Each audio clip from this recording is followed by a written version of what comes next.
So if you're watching this video, chances are you recently purchased a new Canon camera and you're wondering how to set it up. Now, if you're new to this channel, my name's Josh. I make videos all about filmmaking, photography, and camera gear, and today I want to walk you through my process for setting up Canon cameras over the past 8 years. So 2 quick disclaimers right off the bat here, and number 1 is I'm trying to make this list as inclusive as possible to all Canon cameras. Now obviously I haven't used every single Canon camera that's ever been made, and so I don't know if everything that's on my list is going to apply to every single Canon camera, but generally speaking I'm trying to include things that would apply to every single Canon camera. In fact, these are things I do on my non-Canon cameras when I set them up as well. So hopefully the majority of things on this list are something that's going to apply to your camera and will be helpful for you as you set it up. Disclaimer number 2 is that I'm currently using the R3 to demo where to find these setting changes in the menus. All Canon cameras have a little tiny bit different menu structure just based on the settings that they offer, but most Canon camera menus are pretty similar across the board.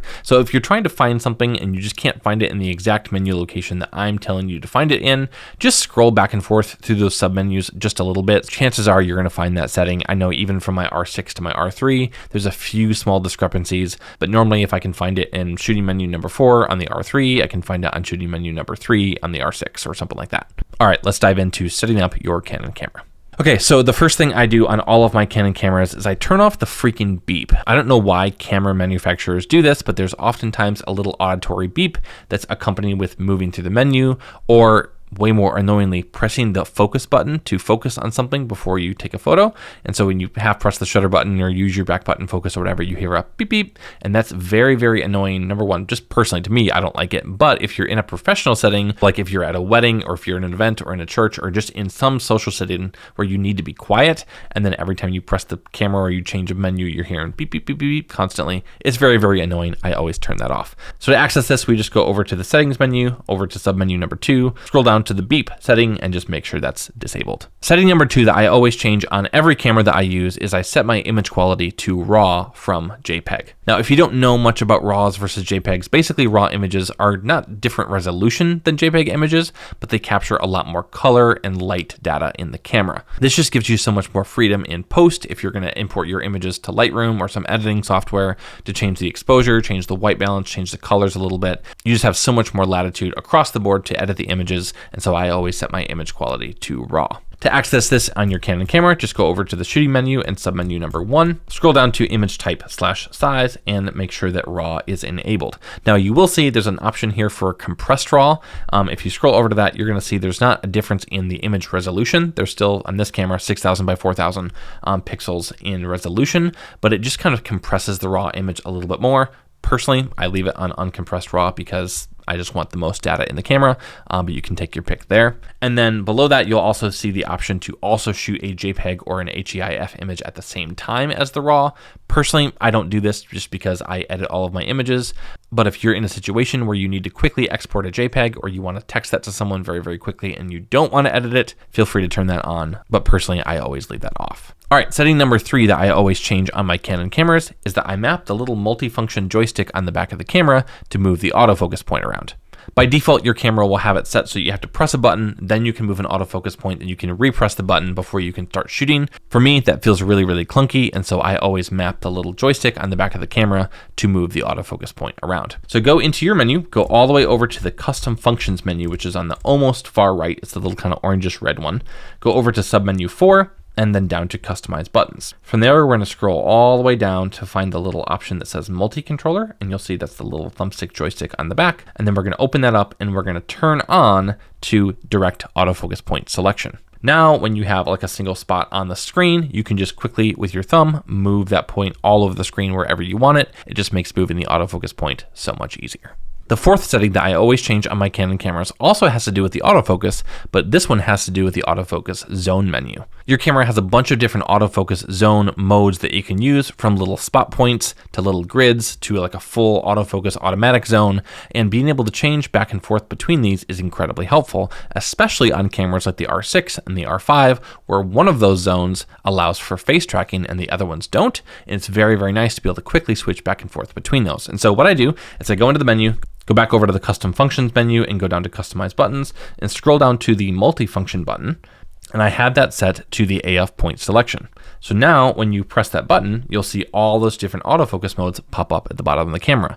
But you still have to click between all of those by tapping the multifunction button, and for me that just feels clunky again. So what I do is I go into the autofocus menu and go down to submenu number 4, scroll down to the autofocus area selection control and change this from the multifunction button to the main dial. Now when you press the multifunction button, you can just use the little main dial that's right next to your index finger there to rotate between all the different autofocus areas, and that just makes switching between all those incredibly easy. Moving on, the next setting that I always change on my Canon cameras is just disabling the camera's ability to like click the shutter when there's no memory card in the camera. Every once in a while, I'll just forget to put a memory card on the camera. And if that happens, I want to make sure that the camera still doesn't sound like it's taking pictures and deceiving me, even when it actually isn't. And so I just go into the shooting menu here, go over to submenu number 7 and go down to the release shutter without card and turn that off. Now, if you don't have a memory card in the camera and you press the shutter button, the camera won't do anything, which kind of cues you into the fact that you might need to put a memory card in the camera. This next setting is a little bit more applicable to some of the newer cameras. I can't confirm that the 5D Mark IV or 6D Mark II has this, but I know a lot of the mirrorless cameras do, and that's to change the auto power off temperature setting in the camera. When you're really pushing the camera to the limits and using it a lot, especially in warmer weather, the camera can get pretty hot, and if it gets too hot, the camera just turns itself off. And by default, the temperature that the camera powers off is actually pretty low. And so what I do is I go back into my shooting menu, scroll all the way over on this camera to submenu number 9, and then all the way at the bottom, you'll see auto power off temperature. I set this to high. And basically, this just allows the camera to get warmer before it turns off. I've never really had an issue with this on a camera, but I've definitely had a camera start like flashing that it was getting warm, but it's never actually powered down on me because I've turned the auto power off temperature to high. The next thing I do on all of my Canon mirrorless cameras is I change the electronic viewfinder mode to smooth. So if you don't know what an electronic viewfinder is, basically it's a screen that shows you what the camera is capturing, and that screen refreshes at a specific rate. And by default, the camera has this set to power saving, where it'll kind of slow the screen down, it'll become more choppy, it'll almost look like a stop motion animation, and I like it to look as close to an optical viewfinder, just like I'm looking through the lens as possible. And so I always go into my shooting menu, scroll over to submenu number 9, and change the display performance to smooth. It just makes the overall experience using the camera and specifically looking at the display a lot better. The next setting that I change is specific to Canon mirrorless cameras. This does not apply to the 5D Mark IV, 6D Mark II, etc. But this is to make sure that you have subject tracking, person tracking, and eye detection turned on. Mirrorless camera focusing technology is absolutely insanity, but you want to make sure to have this set up correctly so the camera knows what it's looking for. So to access this, you're going to go into the autofocus menu, and on menu number 1, you're going to go down to subject tracking and turn this on. This just tells the camera when I start focusing on something, I want you to track that subject and continue focusing on that subject until I tell you to stop tracking it. Obviously, for landscape photographers, this might not be relevant, but for anybody who's shooting pictures of anything that's moving, people, birds, planes, trains, your pets, kids, whatever that looks like, having subject tracking turned on is incredibly helpful. Then from there, you have to tell the camera what specifically to detect.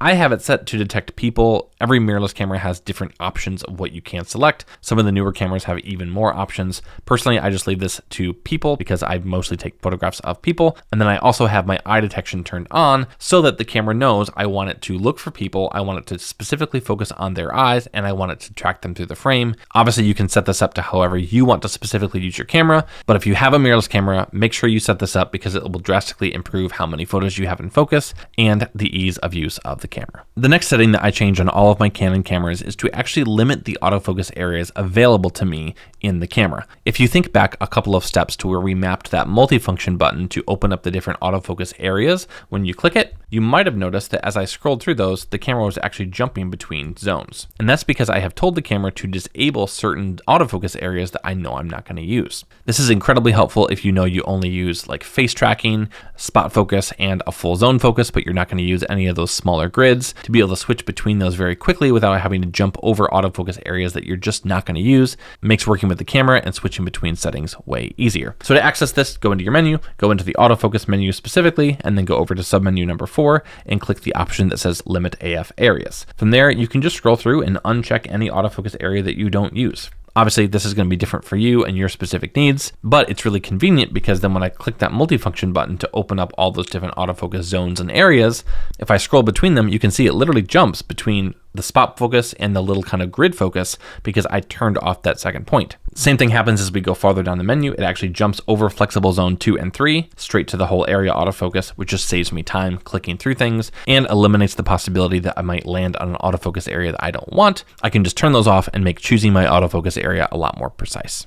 Now, if your camera has 2 different memory card slots, I would recommend setting up your camera to shoot to both of them at the same time, at least for images. Now, if you're just a hobbyist and you don't really care about this, or your camera only has 1 memory card, then obviously you don't have to worry about this, but I like to have a backup of all of my images when I capture them. I only shoot with cameras that have 2 memory card slots so that I can specifically do this, and here's how you set it up. So go back into the menu, scroll over to the little settings menu, and submenu number 1 has the record function card folder set. Click on that, and then go down to the photo record options and select record to multiple. This just means whenever you click the shutter button, if you have 2 cards in the camera will record the raw image to both of those cards at the same time. This just gives you some redundancy, it gives you a backup. Set up your camera to record to multiple cards and you'll have the peace of mind.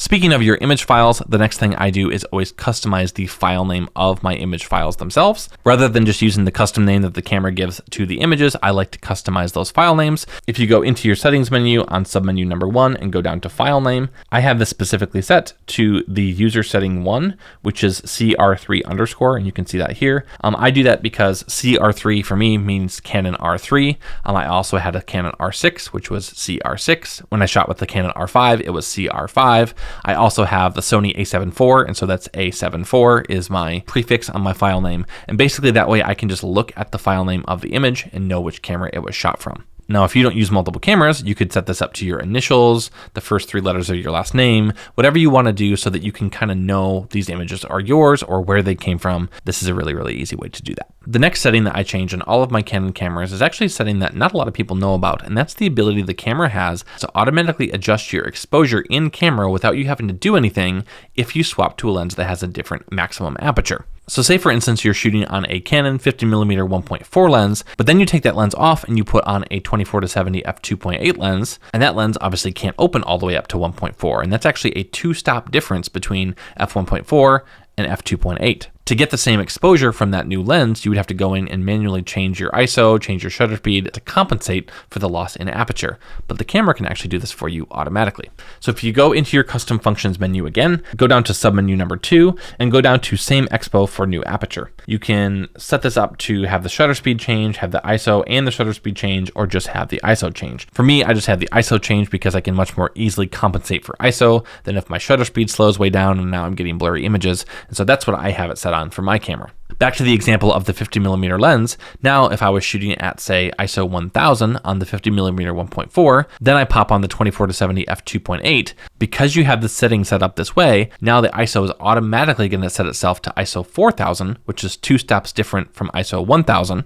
Meaning your images are going to have the exact same exposure, albeit maybe a little bit more grainy when you put the new lens on. And obviously you can still adjust all those settings later, but it just gives you the peace of mind that if you take a lens off, you put a new lens on, you're not going to have some crazy things happen, especially if you're in a fast-paced environment like a wedding or an event, or you're shooting something where you have to be very quick on your feet. This just gives you the confidence to change your lens, knowing the camera's going to help you by adjusting a few settings for you. So those are basically the major things that I do on all of my Canon cameras to set them up. But there's a few bonus tips that I want to share just to kind of get you thinking about what you can do with your camera. The first one is just to customize the buttons on your camera. Now, we've already gone into the custom buttons menu and changed a few buttons, but if you're watching with any sort of intentionality, you saw that there's a lot of different buttons you can customize on your camera. I've actually made entire videos about the different button customizations on different cameras. And if you have questions on that, feel free to let me know, but for sure, check that out. Go into your menu, go over to the custom functions menu, go down to submenu 4 and to customize buttons, and just take a look at all the different buttons you can customize. There's so many things you can do here to customize the camera to your specific shooting needs, so don't sleep on that. And then the final tip is just to set up the My Menu function in your camera. You've seen we've accessed most of these menus here except for this little star off to the right. And the star is actually a menu that you can customize yourself. This menu basically gives you the option to kind of create a favorites menu of commonly used settings and features and changes that you might use in your camera. So if you find yourself going back to one specific setting over and over and over again, and you just have to keep scrolling to try to find that, add that to your My Menu. It'll be way, way easier to find. So that's what I do with all of my Canon cameras when I set them up. Hopefully that's been helpful to you. And if it has, let me know down in the comments. I would love to hear if this helped, or if you have any other things that you do on your cameras when you set them up. Again, if you have any questions, let me know in the comments and I'd be happy to help you. And I will see you in the next video. Peace.